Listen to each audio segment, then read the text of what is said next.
first time, sabi ko sa inyo, 20 years na ako sa ano no sa gobyerno, started with the Senate. Never have I seen such pamamalakad of the GAA preparation, the GAA no. In fact, meron pang naninot, and I am very happy Supreme Court did this kahapon. Sinabpina nila ngayon yung SARO. SARO is the Special Allotment Release Order. Kasi ito yung final kanino ba napunta talaga yung pera? Like the unprogrammed funds, kanino nila ibinigay, and you will see it in the SARO. So, hail to the Supreme Court! You truly are the guardians of the Filipino people for sending a subpoena para sa submission of the SARO. Another thing na ginawa nila ng kongresong ito under the administration of Marcos is the creation of the small committees after the BICAM. Alam nyo, may sinabi kasi kanina si Attorney Topacio, guardians of the purse. I-versus ko lang to the power of the purse. Under the 1987 Constitution, the power of the purse actually belongs to the office of the President. Yeah. Kasi saan ba nagsisimula ang budget? It's from the office of the President through the submission of the NEP or the National Expenditure Program. Paano ba ginagawa ang National Expenditure Program? Ito ay supposed to be a product of all the consultations of the Department of Budget with the different regional offices, the regional development councils ng Pilipinas. At mula doon sa mga lokal na pamahalaan kung ano ang kanilang mga pangangailangan na sinabmit nila doon sa RDCs, at ito naman ay sinasubmit sa DBM para madiskusyonan ano ang tunay na pangangailangan ng mga mamamayang Pilipino. In my 2 decades of experience in government, almost 15 years akong staff ng Senado before I joined the executive department. At ang unang assignment ko kay Tatay Digong was Assistant Secretary of the Presidential Legislative Liaison Office. At alam nyo ba na ang PLLO ay tinanggal na ngayon ng Malacanang, and you wonder why, when in fact the PLLO plays a very important role in the legislative process kasi sila yung supposed to be nagtatahi ng lahat ng mga kakulangan between the legislative and the executive para maipasa not only the GAA but all other laws and bills na kailangang ipasa. Ngayon, inander nila ang PLLO sa executive secretary. So doon na dinagdagan nila ngayon ng trabaho ang ES to control. So kaya ngayon sinabi mo na may kuntsabahan, I believe this is also one of the things that they did para mas maging pulido ang kanilang kuntsabahan, di ba? So from the NEP, ito ngayon ay sinasubmit preferably during the SONA. Si Tatay Digong ginawa niya yan dati. Hindi siya pumaltos na sinasubmit niya during the SONA yung NEP. Sa panahon ni President Marcos, there's a time na hindi sinabay sa NEP sa SONA ang pag-submit. Ngayon, after that, sinabi ni Attorney Topacio kanina, nagkakaroon ng discussion first in the House of Representatives. Kasi sila yung mauuna bago yung Senado. Basta sa appropriations. Dinidiscuss. Tinatawag ngayon ang lahat ng mga sekretaryo ng different departments para depensahan ang budget. Kung titingnan nyo yung difference between the unprogrammed funds ng panahon ni Marcos, magkano yung naidagdag na nilagay nila sa program funds? 449 billion pesos. At masingit ko na lang yung sinabi ni Saldico that Bongbong Marcos was asking for 100 billion per year. 25%. Oo, that's 25% of the total unprogrammed funds. Ang tanong mo dyan, Sa'yo na nga nanggaling yung NEP. Bakit ka pa manghihingi ng unprogrammed funds? Di ba? You are the programmer of the whole, of the whole budget and the whole fiscal authority of the government. Bakit ka nanghihingi ng unprogrammed funds? Di ba? Bakit ka nagpapa-allocate ng for flood control? Specifically yun na sinabi ni Saldico, hindi ako ang nagsabi, lumabas yan kahapon. Humihingi siya ng 100 billion a year specifically for flood control. If you are in your right mind as a president, dapat nilagay mo na yan sa NEP. Diba? Meron ka palang programa for flood control, bakit mo isasubmit after the submission of the NEP? It's so preposterous for a president. Kaya sinasabi namin, you do not know what is your task as a president of the Republic of the Philippines because the power of the purse belongs to you. Why? You are the first proponent of the whole budget and you are the approving officer of the whole budget. So bakit ka in between your proposal and your approval of the final budget mag-i-insert? Because dito sa insertion nangyayari ang padrino system. 'Di ba? Naglalakad ngayon yung mga nagpapadrino, speaker, pwede bang dagdagan nyo kami? Kasi ganito, ganyan-ganyan. Oo. And yung kuntsabahan, alam nyo, this is the first time, sabi ko sa inyo, 20 years na ako sa gobyerno, started with the Senate. Never have I seen such pamamalakad of the GAA preparation, the GAA In fact, meron pang naninote, and I am very happy Supreme Court did this, kahapon. Sinabpina nila ngayon yung SARO. SARO is the Special Allotment Release Order. Kasi ito yung final kanino ba napunta talaga yung pera?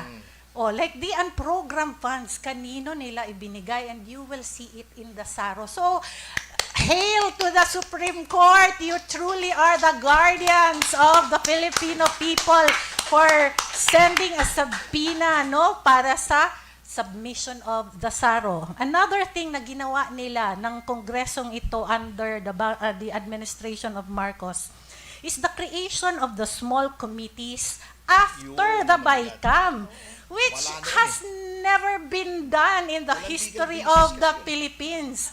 And yes, di ba, attorney, it does not have a legal basis. And ang sabi sa atin ng ating mga kaibigan, in the small committee sessions, laging present si Secretary Pangandaman.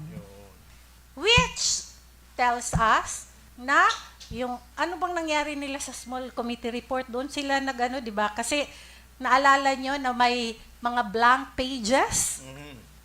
There were blank pages doon sa BICAM report. At doon nila tinira sa small committee report kung paano nila nadagdagan itong mga budget na hindi nararapat. So, ang tanong natin sa taong bayan, papayag ba tayo na ganito, na binubudol ang ating mga taxes? Hindi, siyempre. Siyempre hindi, Kaasya. Walang ganon. Gusto ko po sanang pasalamatan ka sa iyong pagpapahayag. Masyado kang magpasabog, unti-unti lang. Kasi sa totoo lang, huwag kang magmadali. You are invited. Hindi mo kailangan magmadali kasi. Sandali lang. Eto ka, Astra, kung may constitutional defect ang GAA, sino ang unang maapektuhan? Ang gobyerno ba o ang taong bayan? Ang taong bayan, syempre. Sige, i-discuss mo yan. Oo. Bakit Papalitin kita. kapag ito na nga, 'di ba, the Maleta legacy. If there is one legacy that this administration is leaving to the Filipino people, it's the Maleta legacy. Bakit nga ba napakahalaga na dapat hinihir ng Blue Ribbon Committee ang Maleta Because lahat ng maleta na isinakay nila sa mga chopper at mga eroplano, it was supposed to be served para sa mamamayang Pilipino. May krisis tayo ngayon sa langis. Ano ba yung kanilang mga confidential funds at yung mga ninakaw nila? Dapat wala tayo. You know, the Philippines is not poor, but we have poor leaders. Poor ng karakter, poor dahil inuuna nila yung mga sarili nila at hindi ang taong bayan. Pero very rich. Very rich ang bulsa. Pero poor yung puso. Pati leaders, very rich. Alam mo, Maleta nga eh. alam mo ka, Astra, naging official ka ng gobyerno. Even me. Alam natin yung mga kalokohan na yan. Kaso ang kapal. They can take it. Biruin mo, they are not affected of yung pagtaas ng fuel. Why? Lahat naman yan, re-reimburse kahit gawin nila 1,000 per liter yan. They don't care, my God. Yun ang talaga nakakapando mo. Gusto kong balikan natin at pag-usapan ka, Astra, no? Total, ang galing mong mang-urot eh. Pag-usapan natin yung nangyari mismo sa oral arguments sa Supreme Court. Doon tayo tumutok na nangyari kahapon. Kasi hindi nire-report ng mainstream sasabihin masyado nila, sasabihin mo, all praise to Supreme Court, blah, blah, blah, ganyan-ganyan. Ano yun? Siyempre, tuwan-tuwa tayo dahil parang positive. Parang positive, but the people of the Philippines needs to know, ano po yun? Ano po yung pinagbubunyi ng Pilipinas? Parang ganyan, pinag-usapan natin, 20 pesos ang bigas, pero wala naman pala. Parang babalik na naman tayo sa usaping pinangako. Alam mo, pati yung sound system nagagalit sa akin. Hinihiyaw na. Hindi, ibig sabihin, babalik na naman tayo mga Pilipino sa usaping pinangakuan na kayo, gusto nyo pang matupad, spoiled brat kayo. Diba? So what I'm trying to say is, ilatag mo ng gusto. Anyway, magaling ka magpaliwanag. Hindi ka nga mukhang galing Mindanao eh. Ang galing mo magtagalog eh. Talagang, we need to... Sub-Saharan. Sub-Saharan Mindanao. Proud. Sub-Saharan. We need to be consistent of our topic. Oo. Yung oral arguments mismo, ang pag-usapan na naganap kahapon sa Supreme Court. Ano yung pinaka-tumutok na tanong ng mga maestrado that the people of the Philippines, including us, needs to know what is the update, what's the real score of the issue about yesterday's oral arguments. Oo nga, nakakatuwa si Justice Leonen, 'di ba? Nagisa ng todo si Solgen Berabe. Oo, kasi hindi na niya masagot yung mga katanungan ng ating mga maestrado kasi 'di ba, yung paano nila ginawa yung mga insertions on the unprogrammed funds. Alam nyo, ang tumutok talaga nung nakita natin, di ba, yung nilatag ni Justice Leonen kung ano yung mga detalye sa pagpasok ng mga budget. I believe the oral arguments yesterday, kinonsolidate nila Attorney Topacio, di ba, Yes. yung parang Yung apat na na kaso petitions, that's related to the at kasama na nga doon yung final ni former minority leader and former president ng PDP na si Coco Pimentel about the constitutionality of the 2025 GAA, no? Kasi maalala nyo na sila Senator Bato hindi pumirma at nag-walk out ba dahil dito sa mga na ito, no? Dahil sa GAA na ito. And kahapon ginisa ng mga maestrado ang Solgen kasi sila yung defender of the Office of the President and all executive offices of the government para doon sa GAA. And alam nyo, doon talaga ako nakita na napaka-wise ng ating mga maestrado. Bakit nila kailangang malaman yung SARO? Ako doon ako kasi yung SARO, yun talaga yung tunay na saan napunta ang pera, di ba? So, tayo dapat conscious tayo doon kasi maaaring ito yung nakalagay sa budget pero ang nilabas sa SARO iba. Oo, kaya nga si Justice Leonen specifically asked for the submission at isabina ng Supreme Court yung SARO ng administrasyon Para na sa ito. kalaman ng lahat, what is SARO? Statement allotment release order. Oo. Natatandaan mo, Astra, nung tayo'y Special allotment release nung nilalaban order. natin yung ating mga budget para tumaas at makagawa pa tayo ng mas maraming proyekto para sa bayan under yung ating liderato ng ating dating administrasyon, natatandaan mo, wala lahat siyang usapin yan hanggat walang saro.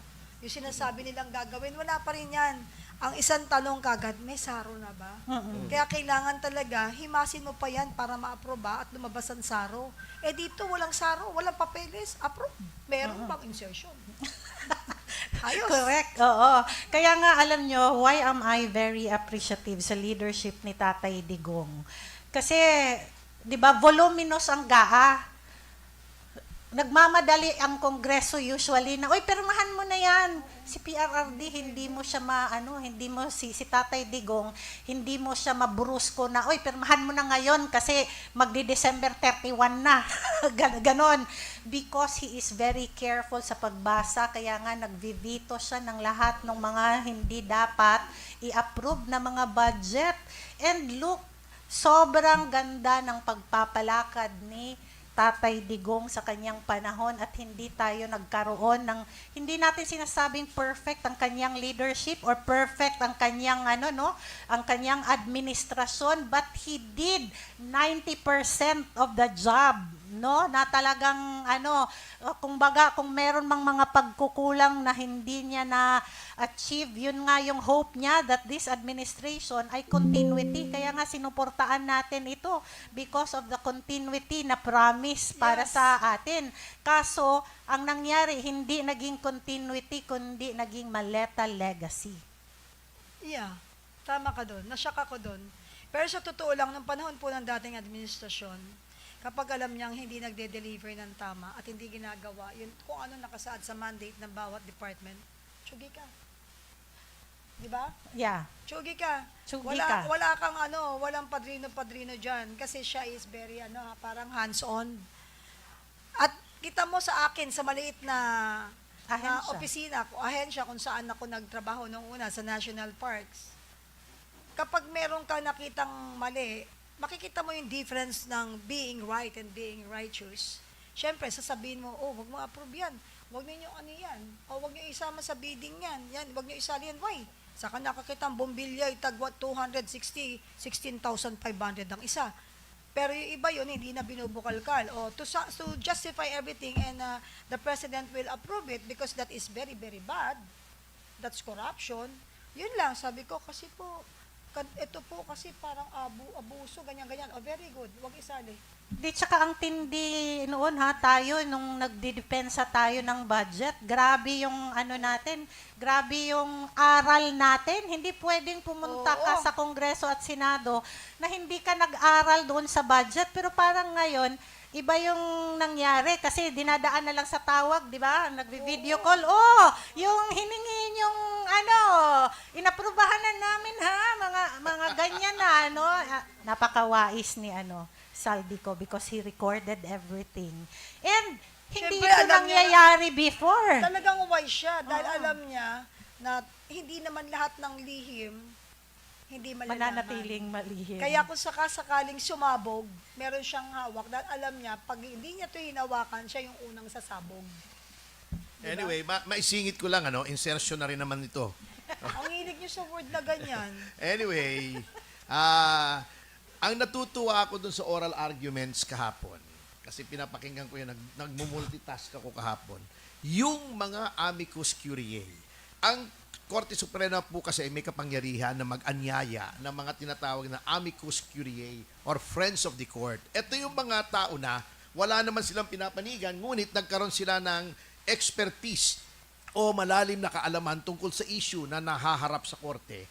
Nag-invite sila ng ilang mga opisyal ng gobyerno na maalam sa budget. Nandyan si Solita Monsod, si Franklin Drilon na naging Senate President, at si Butch Abad na budget secretary dati.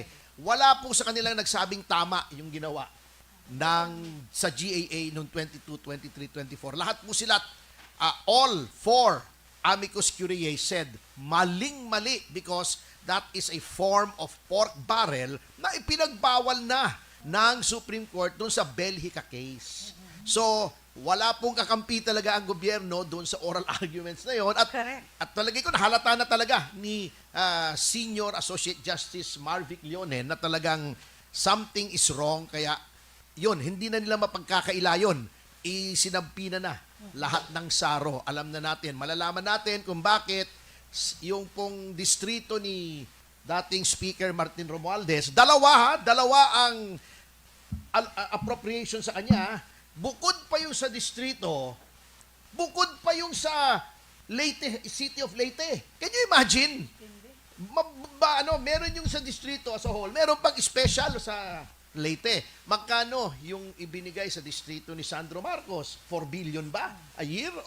Doon magkakaalaman na po yan. Kaya palagay ko yung mga responsible dyan na nanginginig na eh. Kasi pag sinabi ng Supreme Court yan na, uy, illegal ang ginawa nyo, yung nakabinbin po namin sa ombudsman ay tutuloy na yon. Kung itutuloy, kasi ang problema natin sa ombudsman, malihis ako ng konti, tuta ng Malacanang ang ombudsman ngayon. Sana ituloy niya. Sana ituloy niya. Kasi yun lang naman ang kondisyon noon ng dating ombudsman eh. Hold it, hintayin natin ang Korte Suprema because that is the highest court. Pag lumabas yan if ang magiging desisyon ng Korte Suprema ay unconstitutional, tuloy na, criminal case na po yan, kulong na po yan, baka plunder pa yan. So yun po ang sitwasyon. Para palang siopaw lang yan, no? May special.